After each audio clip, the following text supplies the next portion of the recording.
रक्षाबंधन तो आप हर साल मनाते होंगे, राखी भी बांधते होंगे, पूजा भी करते होंगे, लेकिन आपने कभी इस प्रकार से रक्षाबंधन नहीं मनाया होगा। जो आज मैं विधि बताने जा रही हूँ, आप इस प्रकार रक्षाबंधन करके देखिए, आपके जीवन में बहुत बड़ा बदलाव देखने को मिलेगा। यहाँ पर जो भी चीज़ें बताई जा रही हैं बहुत ही साधारण है, आपको बहुत ज़्यादा तामझाम की ज़रूरत भी नहीं पड़ेगी, ना ही आपको कोई परेशानी होगी। तो आप ये करके देखिए, आपको यकीन नहीं होगा कि आपने पहले इस तरह का रक्षाबंधन क्यों नहीं मनाया। तो आइए जानते हैं रक्षाबंधन की थाली में कौन कौन सी सामग्री होनी चाहिए। तो आपको एक थाली में थोड़े से अक्षत, जिसको चावल कहा जाता है, रोली, राखी, फूल, दीपक, मिठाई और जल का एक कलश भरकर रखना है। साथ ही साथ एक पानी वाला नारियल जरूर लेना चाहिए। अब आपको इसकी जो पूजा विधि है वो किस प्रकार से करनी चाहिए। आपको घर के आंगन में या फिर भगवान का जहाँ मंदिर हो उसके पास में जमीन को साफ करके चौक लगाना है। चौक लगाने के बाद में उसके पास लकड़ी का कोई पट्टा हो वो रखिए, नहीं तो आप आसन भी बिछा सकते हैं। इसके बाद आपको दूसरा काम ये करना है, जो चौक आपने लगाया था उसके बीचों बीच में जल का कलश स्थापित करना है, वरुण देवता का आवाहन करके। और जो कलश है उसके कंठ पर मौली लपेटिए और रोली से तिलक करिए। थोड़े से अक्षत कलश के अंदर डालिए और कलश के ऊपर एक कटोरी में या फिर किसी ढक्कन में थोड़े से गेहूं या फिर चावल या फिर कोई भी मिठाई भरकर रख लीजिए। इतना काम आपको जरूर करना चाहिए। पुराने समय में तो रक्षाबंधन के दिन दीवारों पर गेरू से रक्षाबंधन बनाकर उनकी पूजा की जाती थी, उसको सोना पूजन कहा जाता था। रक्षाबंधन से कुछ दिन पहले ही जौ बोए जाते थे और जौ में उगी हुई बालियों का भी पूजन किया जाता था, उनको भी राखी बांधी जाती थी। लेकिन आजकल ये प्रथा गाँव तक या फिर कुछ शहरों में प्राचीन ग्रामीणों की वजह से ही बची हुई है, लेकिन ज़्यादातर ये प्रथा लोग भूल चुके हैं। तो खैर कोई बात नहीं, जैसे भी आप मनाना चाहते हैं वैसे मनाइए। अब आपको क्या करना है कि सबसे पहली जो राखी है वो भगवान को बांधनी है, उसके बाद ही आप अपने भाई बहनों को और घर के अन्य सदस्यों को बांधेंगे। तो सबसे पहले पूजन करिए अपने ठाकुर जी का, जो भी भगवान आपके मंदिर में हो उन सबको राखी बांधिए। भगवान को राखी बांधने के बाद अब आपको अपने भाई को राखी बांधनी चाहिए। राखी बंधवाते समय भाई के हाथ में नारियल यानी पानी वाला नारियल जरूर होना चाहिए। बाद में ये नारियल अपनी बहन की झोली में डाल दे। ये नारियल अगर भाई अपने साथ लेकर आएगा तो बहुत अच्छा है, नहीं तो बहन भी ये नारियल खरीद सकती है। राखी बंधवाते समय भाई बहनों का मुख उत्तर और पूर्व दिशा की ओर होना चाहिए। भूल कर भी दक्षिण पश्चिम दिशा की ओर मुख करके राखी ना बंधवाएं। ऐसा करने से आपको देवताओं का आशीर्वाद प्राप्त होगा। इसके साथ ही साथ राखी बंधवाते समय आपके भाई को हमेशा सिर पर एक स्वच्छ कपड़ा डालकर ही राखी बंधवानी चाहिए। भाई के माथे पर तिलक करने के बाद बहनों को भाई के सिर पर कुछ अक्षत जरूर छिड़कने चाहिए। इसके बाद उनको मिठाई खिलाइए, राखी बांधिए और उनकी आरती उतारिए।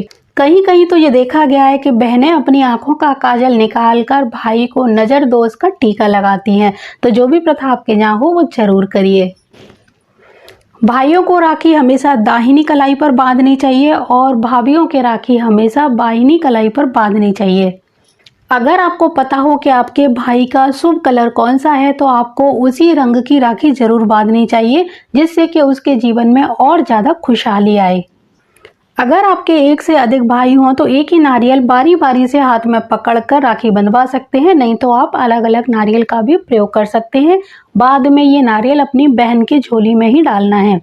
राखी बंधवाते समय हमेशा इस मंत्र का प्रयोग करना चाहिए। मंत्र है, एन बद्दो बलि राजा दानवेंद्रो महाबला तेन तुबा मनि बदनामी रक्षे माचल माचला। कम से कम 3 या 7 बार इस मंत्र को बोलते हुए आपको राखी जरूर बांधनी चाहिए। मंत्रों में असीम ऊर्जा होती है। जब हम मंत्र बोलकर राखी बांधेंगे तो इसकी समस्त ऊर्जा राखी बंधवाने वाले या रक्षा सूत्र बंधवाने वाले व्यक्ति को मिलेगी और इस मंत्र की जो ऊर्जा है वो उसकी रक्षा करेगी। जो असली रक्षाबंधन का जो महत्व है वो इस रक्षा सूत्र के मंत्र पर ही है। तो बहुत सारे लोग सिर्फ ऐसे ही राखी बांध देते हैं, जबकि आपको इस मंत्र का प्रयोग जरूर करना चाहिए, तभी राखी एक तरह से सफल होती है। राखी बंधवाने के बाद में भाइयों को अपनी बहनों के पैर जरूर छूने चाहिए और बहनों को भी आशीर्वाद जरूर देना चाहिए। इसके बाद भाई उपहार स्वरूप अगर अपनी बहन को कुछ देना चाहे तो वो दे सकते हैं। अगर आपकी स्थिति अच्छी नहीं है, देने लायक नहीं है, तो आप उनको एक श्रीफल के साथ आशीर्वाद भी दे सकते हैं। दिल से दिया हुआ आशीर्वाद भी करोड़ों उपहारों से कम नहीं होता है। आइए जानते हैं रक्षाबंधन पर और किन किन को राखी बांधी जा सकती है। तो रक्षाबंधन को रक्षा से जोड़कर देखा जाता है, यानी कि जो हमारी रक्षा करते हैं उनका आभार प्रकट करने के लिए उन्हें रक्षा सूत्र बांध सकते हैं। रक्षाबंधन के विषय में भगवान श्री कृष्ण कहते हैं कि भाई बहनों के अलावा गुरु, शिष्य, यजमान और पुरोहित भी एक दूसरे को रक्षा सूत्र बांध सकते हैं, क्योंकि रक्षा सूत्र में अद्भुत शक्ति होती है। इसके अलावा आप प्रकृति का आभार प्रकट करने के लिए भी रक्षा सूत्र बांध सकते हैं, जैसे कि तुलसी माता, पीपल का वृक्ष, बरगद का वृक्ष, बेल का और आंवले के वृक्ष को आप रक्षा सूत्र बांध सकते हैं। गौ माता को रक्षा सूत्र बांध सकते हैं। इसके अलावा आप जिस जिस का आभार प्रकट करना चाहें उन्हें रक्षा सूत्र बांध सकते हैं। रक्षाबंधन का त्योहार बहुत ही पवित्र त्योहार है, तो इसे पवित्रता के साथ ही मनाना चाहिए। सभी बैर भाव भुलाकर ये कामना करनी चाहिए कि मेरी बहन का घर खुशियों से भरा रहे। उसी प्रकार बहनों को भी अपने भाई के लिए प्रार्थना करनी चाहिए कि मेरे भाई का हाथ कभी भी श्री यानी लक्ष्मी से खाली ना हो। इसीलिए तो ये श्रीफल हाथ में पकड़ा कर राखी बांधी जाती है और बाद में बहन को दे दिया जाता है। इसका मतलब यही है कि मेरा भाई जब भी हाथ आगे करे तो उसके हाथ में हमेशा श्री होनी चाहिए, और बहन जब भी अपनी झोली फैलाए तो उसका दामन खुशियों से भर जाए। तो इसीलिए हाथ में नारियल रखकर ही राखी बांधी जाती है। आइए जानते हैं रक्षाबंधन का सबसे अचूक उपाय। अगर आपके भाई या बहन की आर्थिक स्थिति अच्छी नहीं चल रही है तो आपको एक काम करना चाहिए। रक्षाबंधन से पहले ही आपको एक लाल, गुलाबी या पीला कपड़ा लेना है। उस कपड़े के अंदर कुछ हल्दी की गांठ, थोड़े से अक्षत, थोड़ी सी दूर्बा, कुछ चांदी के सिक्के ले सकते हैं, नहीं तो आप नॉर्मल सिक्के भी ले सकते हैं।